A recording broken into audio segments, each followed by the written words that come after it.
Thank you, Mr. Chairman. I appreciate that. I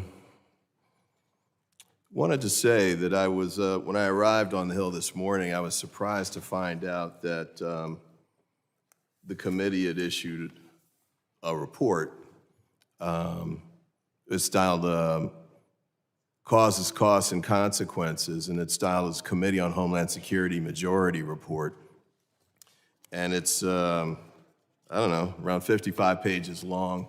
And what this document lays out is the Republican views with, I haven't had a chance to read it yet because, I just got it. Actually, I was waiting in my spot here when I sat down to begin the hearing, so that's the first I saw it.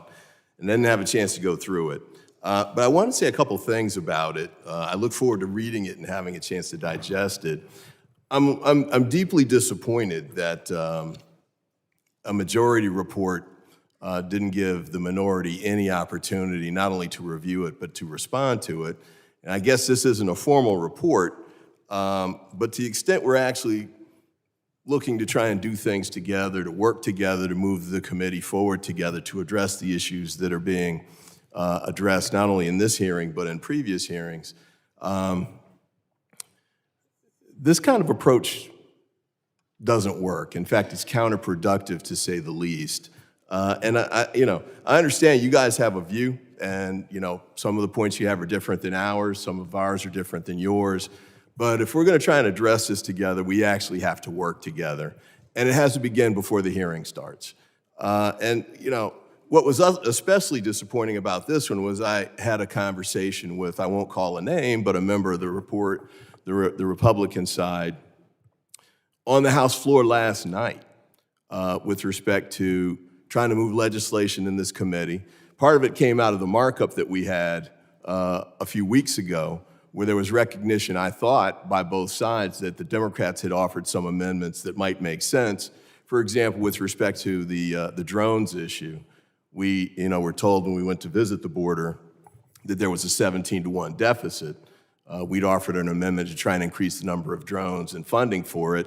The Republicans didn't take any amendments during the markup, and that's their prerogative. But there was a statement made at the time, well, maybe we can move amendments that you've offered that we find mutually acceptable that are beneficial. Another one, for example, was additional funding for Border Patrol agents. And there's some provisions in the bill that passed, but not all, that we talked about to provide additional funding, hire more agents, retention by paying them more, and the like, since we're losing agents and it's harder to enforce the border with fewer agents than more agents.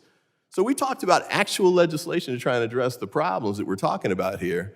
And I was assured, hey, yeah, we can work together on this stuff. We got an oversight thing we got to do tomorrow, but we can work together on getting legislation done to address. I had no idea that the oversight thing, I knew the witnesses were coming. We got the testimony just barely 48 hours in advance, but at least we did get it in advance. But this report is a blind side. And I think it's, hopefully that's not an indication of things to come. But I also did remember at a previous hearing, I raised this issue, it was the New York Times article that came out April 18th. Key Republican tells donors he will pursue impeachment of Mayorkas. Now, I don't need to go through it again. We put it in the record previously. But basically, it laid out a plan, a 5-phase plan, quote unquote, to set up the impeachment of Mr. Mayorkas. And I was told that these were misquotes and the like. We're really going to try and work together on this. We're going to follow the blah, blah, blah. In the hearing, this is on the record. And then I get this. I understand that both sides differ. As I mentioned before, my first job here was 1987 on Capitol Hill working for Congressman Conyers. And I'm sorry I missed earlier parts of the meeting because I had votes in judiciary, but can we actually try and address some of these problems by working together? I know we've got different sides. I understand how hearings work. You guys get 3 witnesses, we get 1, that's fine. But let's try and do things that we can disagree without being disagreeable and try and move our points forward, I think.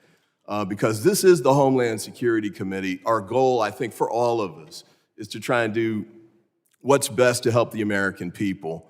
And it's harder to do it when we're working at cross purposes. So with that, I yield.